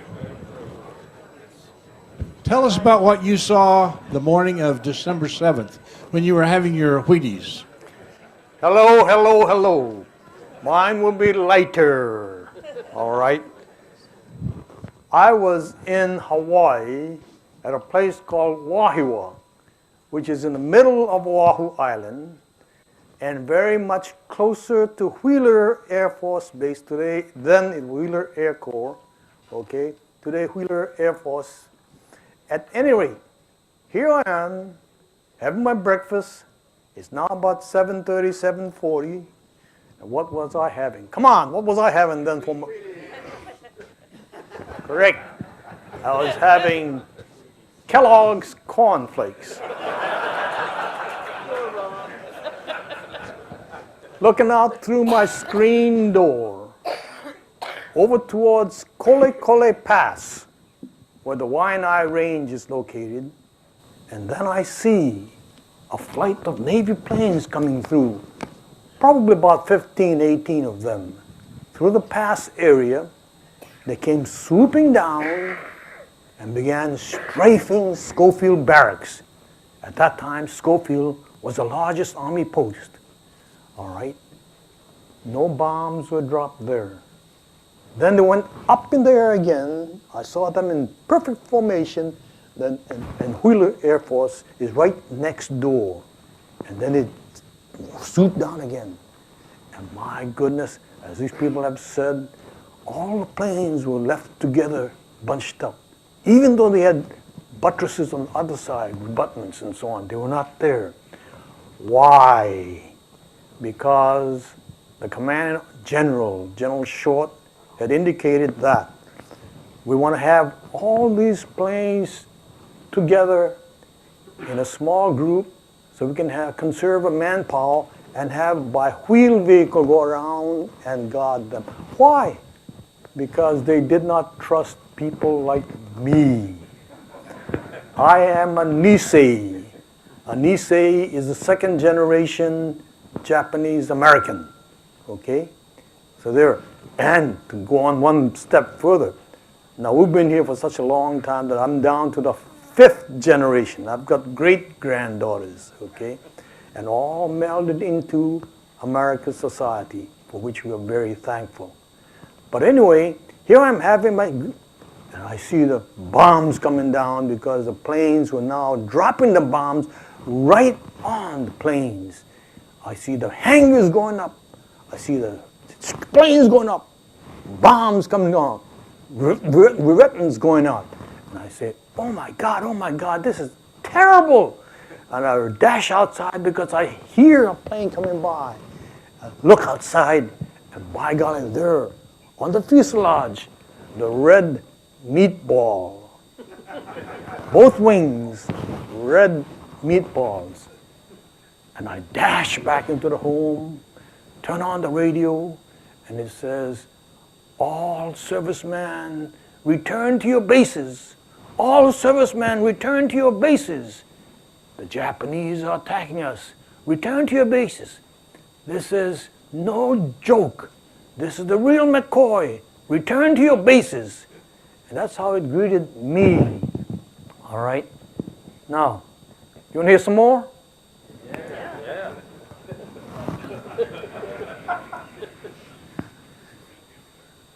I look up, I saw the plane, I see the cockpit open.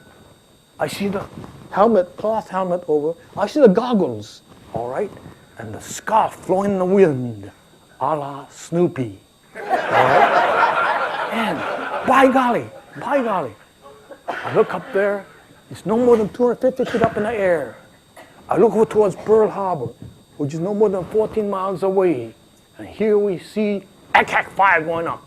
And they were errant attack fire, to be sure, because many of them dropped down into Honolulu itself. 60 civilians were killed that morning. All right? So, you want to hear some more? I want to go back a little bit now. All right? My wife is saying, hurry up. I can't do it. Well, anyway, I want to tell you about how these Japanese pilots readied themselves for the bombardment, for the attack. The night before, December 6th, all right, all dressed in their fancy uniform whites. to include white underwear.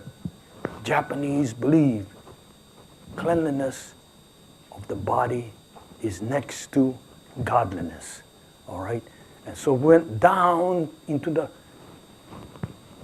mess area, and here you see the dinner, and you see sake bottles, and little jiggers, and they pour, the command officer ship pours one to his executive pours back to the commanding officer. All pilots, all staff do the same thing, all right? And they raise their jiggers, Tennoheika Banzai! It means 10,000 years to the emperor. 3 times. San San Kudo, as they say, all right? And this is the traditional greetings for celebrations. Now, tremendous meal, steak, for the first time ever. Because Japan in those days was unlike today, very poor. Steaks were very much desirable. Ice cream, and of course, rice. You gotta have rice, you know, rice is for champions, all right? And so, with this, you have rice, steak, vegetables, and so, dessert. Dessert comes. You have ice cream. You never have ice cream in those days, okay? Usually it is fruit of the season for dessert, all right? And once they're done, they go back up to their quarters, write their final note of goodbye, and then take a paring wheel, fingernail parings, put it into your letter, a little clip of your hair, put it into the letter. These are the final mementos of you who is going to die the following day. And then they fold the envelope, the letter, not from bottom to the top as we traditionally do, but from corner to corner, a la Omiya, the traditional way of doing celebratory letters. Put it down, and then 5:30 in the morning, of course, everybody goes out. And what kind of underwear, gang? Absolutely. All right. And so the attack went off. I'm going to stop right now. I got more to say, but I'm going to stop.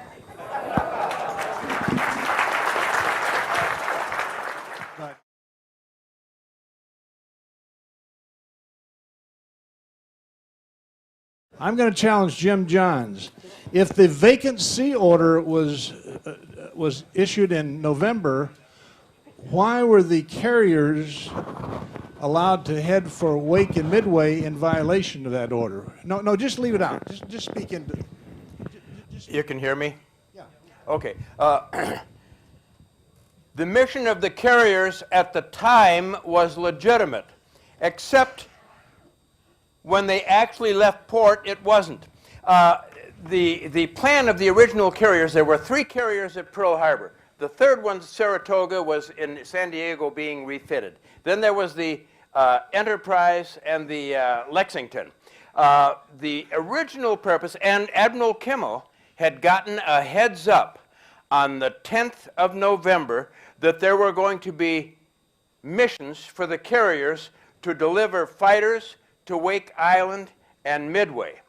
Now, the purpose of delivering the fighters to Wake Island and Midway was because the bombers that we were sending to the Philippines, in order to make it to the Philippines, had to be stripped of everything that was not absolutely necessary, including reducing the crews. All the weapons, all the ammunition, even the bomb sights came out of the aircraft, and the savings in weight would give them just enough fuel to make it to the Philippines. But not having any defensive armament, the plan was that fighters would be delivered to Wake and Midway so that the aircraft would have protection en route when they have to land and refuel.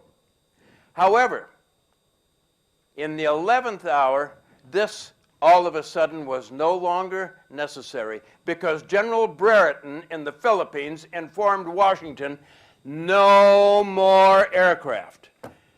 Clark Field has 30 B-17s plus the protecting fighters and everything. We can't handle one more aircraft. And 47 B-17s had accumulated on the West Coast ready to go. But now, all of a sudden, there's no place for them to go. So for the missions of the carriers, it was no longer necessary. But it's important to get them out of port. But they delivered the aircraft, or the Enterprise delivered the aircraft at Wake Island, which, as it turned out, was a godsend because Wake Island had nothing. But Admiral Pye, commanding the Lexington, was at sea when he heard of the attack at Pearl Harbor and took the decision to turn around and go back to Pearl Harbor because he felt that the aircraft would be needed greater at Pearl Harbor than delivering them at Midway. By the way, as an incidental, Admiral Pye, who was the second in command under Admiral Kimmel, was a Minneapolis native. His family lived, and maybe descendants still live, on 43rd and Colfax.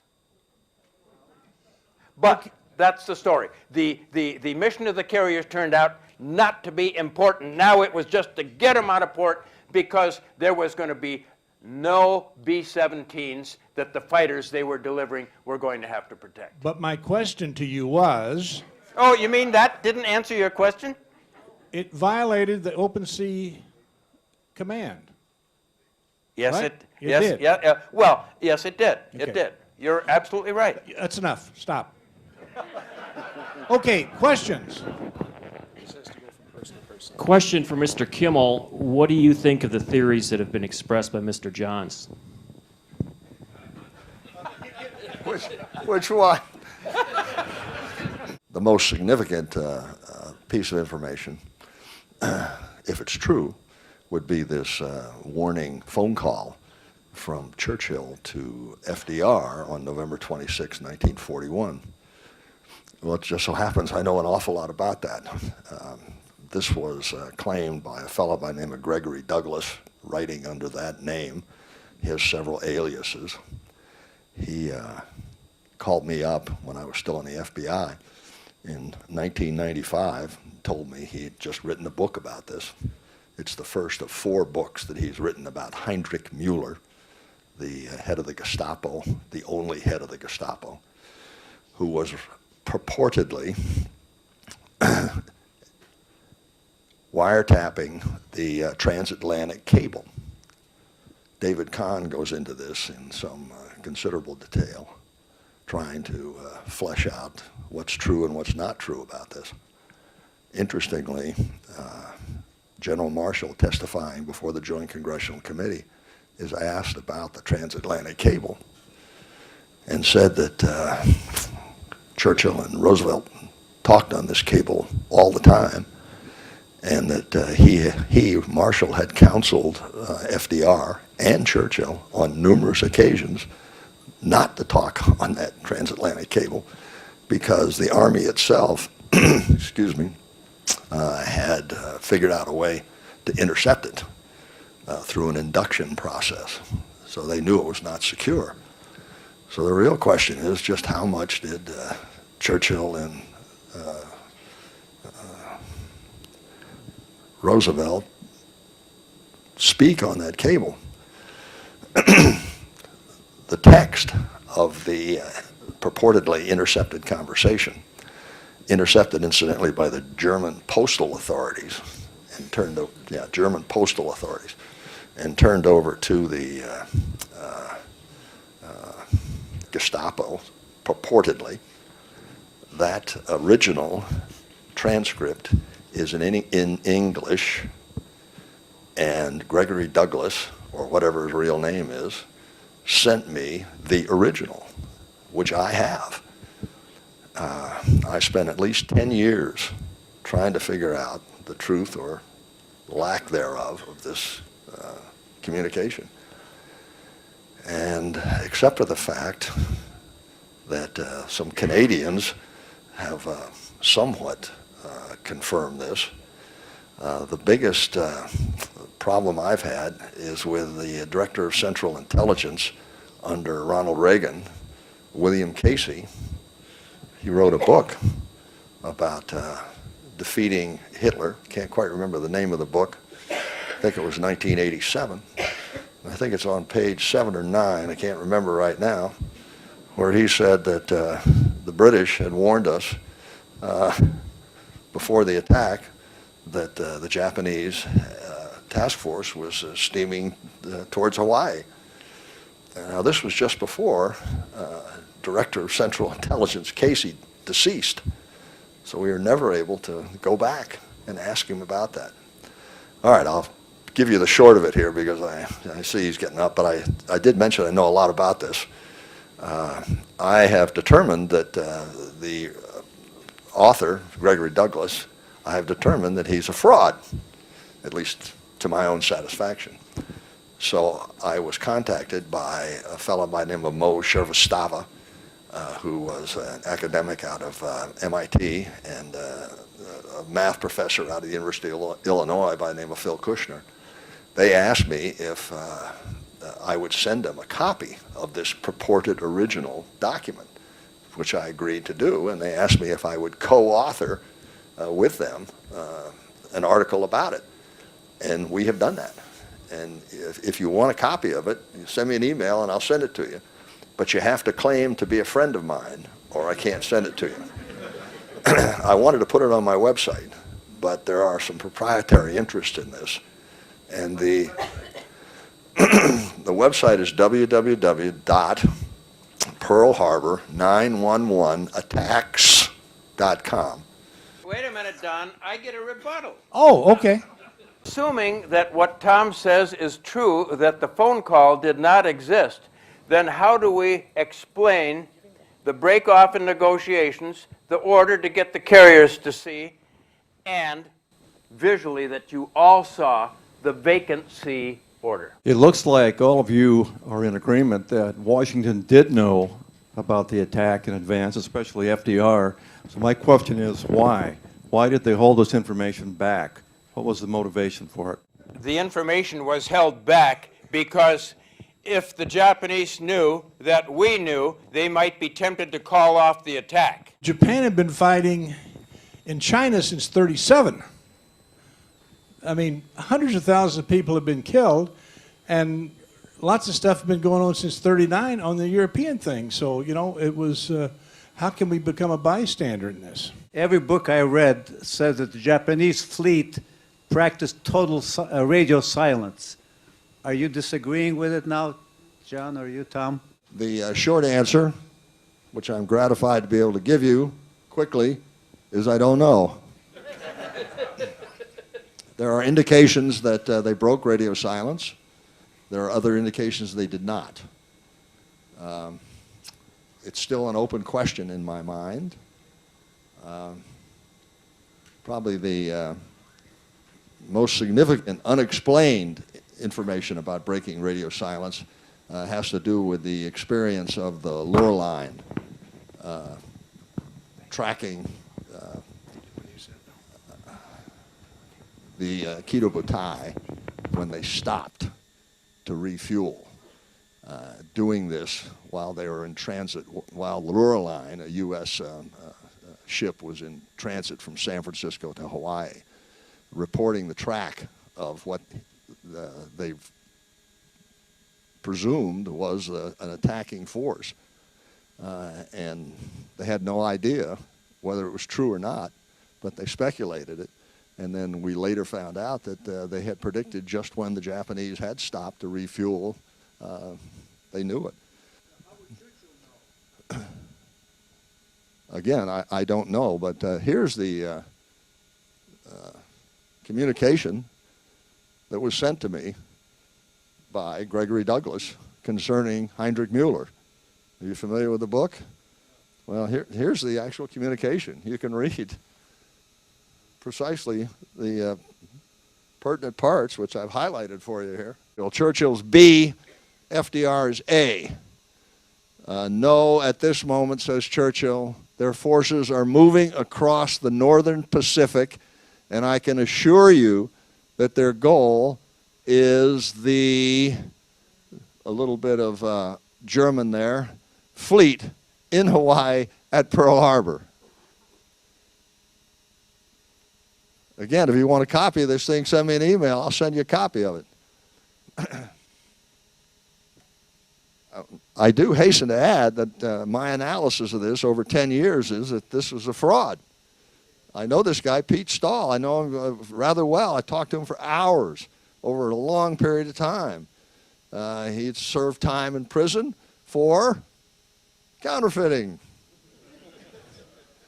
Now, I also hasten to add, I could be wrong.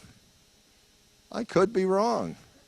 But I wrote the paper in hopes that he would offer his rebuttal in saying that my paper is wrong. But instead, he chooses to go through an ad hominem attack and offers no rebuttal. I would be eager for him to come back. Tom, you had mentioned the fact that actually in the Philippines, Admiral Hart had magic and was aware actually, and from what I understand, even General Douglas MacArthur also was aware of the fact that they were going to get attacked, not December 7th, which Pearl Harbor was attacked at, but one day later on December 8th, and they didn't or weren't prepared to do anything.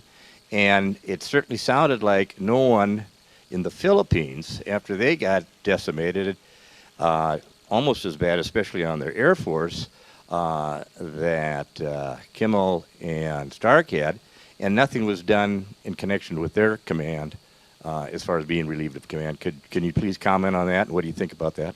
I think General MacArthur explained it in his reminiscences of why that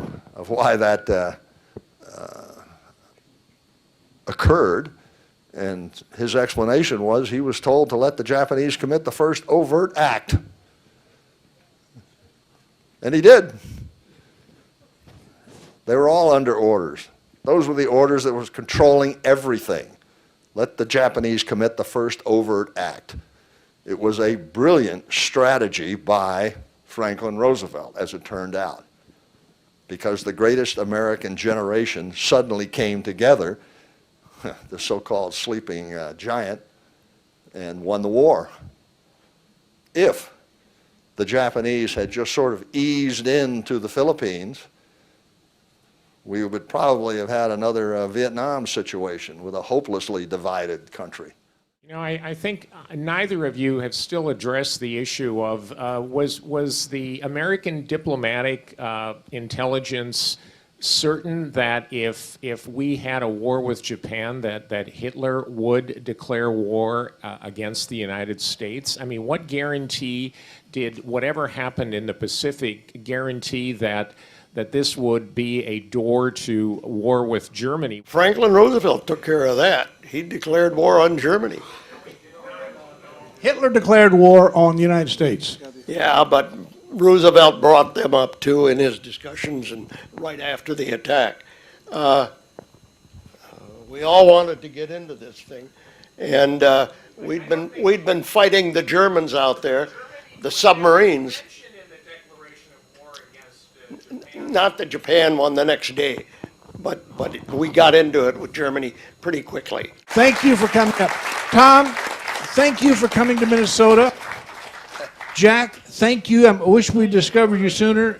Jim, Bud Nakasone, come up and give them a personal Minnesota warm welcome. See you next month. Support for this program provided by viewers like you. Thank you. Additional support provided through the Catherine B. Anderson Fund of the St. Paul Foundation. Upcoming roundtable topics can be found at www.mn-ww2roundtable.org. Production services provided by Barrows Productions.